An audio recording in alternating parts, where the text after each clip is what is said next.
Hola, ¿qué tal? Soy Lucía y bienvenido a un nuevo tema de este curso gratuito para posiciones de TCAE en YouTube. Como muchos ya sabréis, he estado ausente por la hospitalización de un familiar, pero como ya está bastante mejor, vuelvo con los vídeos. Así que en este tema vamos a hablar de las constantes vitales. Primer punto, definición de constantes vitales. Segundo punto, temperatura. Tercer punto, frecuencia cardíaca. Cuarto punto, frecuencia respiratoria. Quinto punto, tensión arterial. Sexto punto, presión venosa central. Y séptimo punto, la saturación de oxígeno en sangre. El primer punto es la definición. ¿Qué son las constantes vitales? Son las medidas de unas características fisiológicas del cuerpo humano para valorar las funciones corporales básicas y generalmente son tomadas por un profesional de la salud. Nos expresan de manera inmediata los cambios que están surgiendo en el organismo y nos informan sobre los órganos más básicos como puede ser el cerebro, los pulmones y el corazón. Los 4 signos vitales principales que los médicos y demás profesionales de salud examinan de forma sistemática son la temperatura corporal, la frecuencia cardíaca, la frecuencia respiratoria y la presión arterial. La temperatura normal de un cuerpo o normotermia es el rango de temperatura típico que se encuentra en los humanos. La temperatura del cuerpo puede variar dependiendo del sexo, edad, hora del día, nivel de esfuerzo, estado de salud, en qué parte del cuerpo se esté tomando la medición, el estado de conciencia del paciente, puede estar dormido, despierto o sedado. Y además también influirían las emociones. La temperatura se puede clasificar en hipotermia por debajo de 36 grados, normotermia de 36 a 37 grados y la hipertermia, que sería a partir de 38 grados. La hipertermia la podríamos diferenciar también en 3 apartados: la febrícula de 37,1 a 37,9 grados, la fiebre o pirexia, que sería de 38 a 40 grados, y la hiperpirexia, que sería a partir de los 40 grados. Existen varios tipos de termómetros médicos, así como sitios utilizados para la medición, que se incluiría el recto, donde tomaríamos la temperatura rectal. Para tomar esta temperatura colocaríamos al paciente en decúbito lateral y según la estante se le colocaría en decúbito supino. Lubricamos el termómetro y lo introduciríamos unos 2 centímetros. En la boca tomaríamos la temperatura oral, que colocaríamos el termómetro bajo la lengua. Debajo del brazo tomaríamos la temperatura axilar. Colocaríamos el termómetro en la axila seca del paciente. En el oído tomaríamos la temperatura timpánica. También podríamos tomar la temperatura en la piel de la frente sobre la arteria temporal o usando sensores de flujo de calor.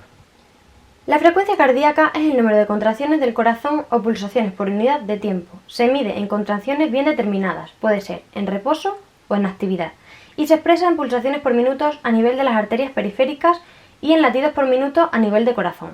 La frecuencia cardíaca normal sería en recién nacido una media de 120-180, en lactantes una media de 100-130, en niños una frecuencia de 90-110, en adolescentes una media de 70-100, en adultos la frecuencia cardíaca sería entre 60 y 80, en ancianos la frecuencia cardíaca media sería de 60. El pulso de una persona es la onda de presión provocada por la expansión de las arterias como consecuencia de la circulación de la sangre bombeada por el corazón. El pulso se cuantifica manualmente con los dedos índice y corazón. La técnica consistiría en situar los dedos cerca de una arteria y presionarla suavemente contra la estructura interna firme, que normalmente sería un hueso.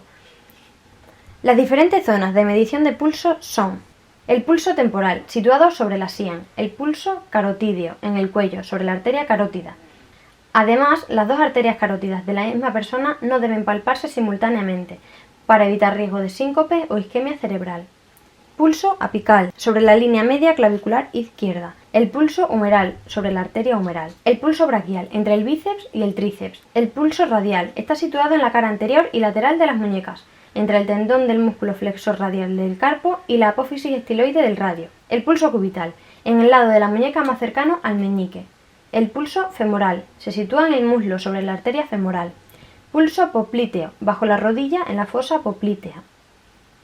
Pulso dorsal del pie o pedio, en el empeine del pie. El pulso tibial posterior, detrás del tobillo, bajo el maléolo medial.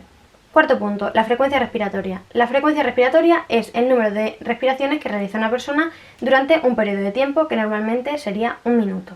Existen una serie de variaciones del ritmo, profundidad y frecuencia de la respiración. La primera que vamos a ver es la eupnea, que sería una respiración normal; taquipnea, más rápido de lo normal; Bradipnea, más despacio de lo normal. Hiperpnea, más profundo de lo normal. Hipopnea, más superficial. Apnea, ausencia momentánea de la respiración. Disnea, es la dificultad para respirar. La ortopnea es la disnea en posición de decúbito supino o dificultad para respirar al estar acostado. La respiración de Cheyne-Stokes se caracteriza por la existencia de oscilaciones periódicas en la amplitud de la ventilación que crece y decrece de forma periódica, produciéndose periodos intermedios de apnea de segundos de duración. La respiración de Biot está caracterizada por la irregularidad completa. Combina periodo de apnea con movimientos respiratorios irregulares y superficiales. Parece respirar cuando le da la gana. Y la respiración de Kussmaul es una respiración rápida, profunda y laboriosa de personas con cetoacidosis o en coma diabético. La tensión sanguínea es la presión que ejerce la sangre cuando pasa por un vaso sanguíneo. La presión arterial tiene dos componentes o medidas de presión arterial, que son 1. La presión sistólica o la presión alta. Los valores deben estar entre 120 y 140 milímetros de mercurio.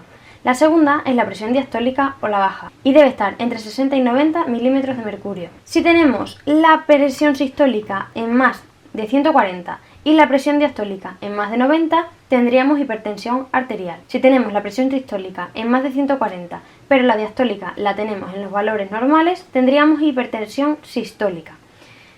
Si tenemos la presión sistólica entre los valores 120 y 140 y la presión diastólica más de 90, sería hipertensión diastólica. Si tenemos la presión sistólica por debajo de 120 y la presión diastólica por debajo de 60, tendríamos hipotensión arterial. Si tenemos la presión sistólica en menos de 120 y la presión diastólica entre los rangos 60 y 90, tendríamos hipotensión sistólica. Y por último, si tenemos la presión sistólica en rango 120-140 y la presión diastólica la tenemos por debajo de 60, tendríamos hipotensión diastólica. La presión arterial se puede medir de manera invasiva y no invasiva. La invasiva sería penetrando la piel y la arteria midiendo dentro del vaso sanguíneo. En la medición no invasiva tenemos tres métodos. El primer método es el método de palpación. Es el método usado más frecuente en situaciones de emergencia. Puede ser estimado aproximadamente por palpación. Un valor más exacto de la presión sanguínea sistólica puede ser obtenido por un esfigmomanómetro. El método de auscultación. El método auscultorio usa un estetoscopio y un esfigmomanómetro. Esto abarca un brazalete inflable que se coloca alrededor de la parte superior del brazo izquierdo. Puede ser tomado en el derecho, pero sería errónea, pues la medición obtenida no sería exacta, debido al recorrido propio de las arterias. Se coloca encima del codo, aproximadamente a la altura vertical del corazón, y conectado al manómetro de mercurio. El brazalete tiene que ser del tamaño apropiado. Escuchando con el estetoscopio la arteria braquial en el codo, el examinador libera lentamente la presión del brazalete. Cuando la sangre apenas comienza a fluir en la arteria, el flujo turbulento crea un silbido o palpitación, que se llama primer sonido de Korotov. La presión en la cual este sonido se oye primero es la presión sanguínea sistólica. La presión del brazalete se sigue liberando hasta que no se pueda oír ningún sonido. El equipo es funcionalmente similar al del método auscultatorio, pero en vez de usar un estetoscopio y el oído del experto, tiene en el interior un sensor de presión electrónico. En la práctica, el sensor de presión es un dispositivo electrónico calibrado con una lectura numérica de la presión sanguínea. A diferencia del intrínsecamente exacto manómetro de mercurio, para mantener la exactitud, la calibración debe ser checada periódicamente.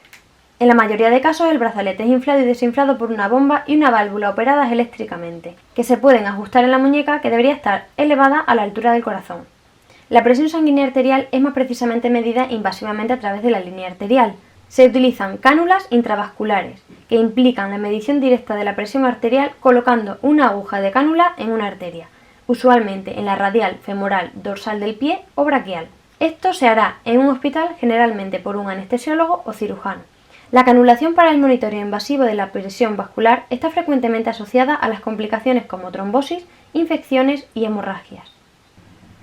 Sexto, la presión venosa central. Describe la presión de la sangre en la vena cava superior cerca de la aurícula derecha del corazón.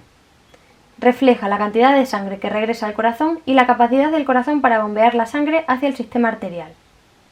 Séptimo, la saturación de oxígeno. La saturación de oxígeno se emplea habitualmente para referirse al nivel de oxigenación en sangre. Se produce cuando las moléculas de oxígeno entran en los tejidos del cuerpo. La saturación de oxígeno es un importante parámetro para evaluar la función respiratoria. En muchos casos, según el cuadro clínico, la edad y la situación del paciente permite sacar conclusiones sobre la función y la actividad de los pulmones. La medida se realiza con el pulsiosímetro y se basa con el principio de absorción de una luz característica por la oxihemoglobina. El valor de la saturación de oxígeno en sangre para los humanos sanos está en el rango 95-99%. Pues esto ha sido todo por este tema. Si te ha gustado puedes darle like, puedes suscribirte, puedes activar la campanita y compartirlo con tus compañeros y compañeras que se van acercando los exámenes de oposiciones. Nos vemos en el próximo vídeo.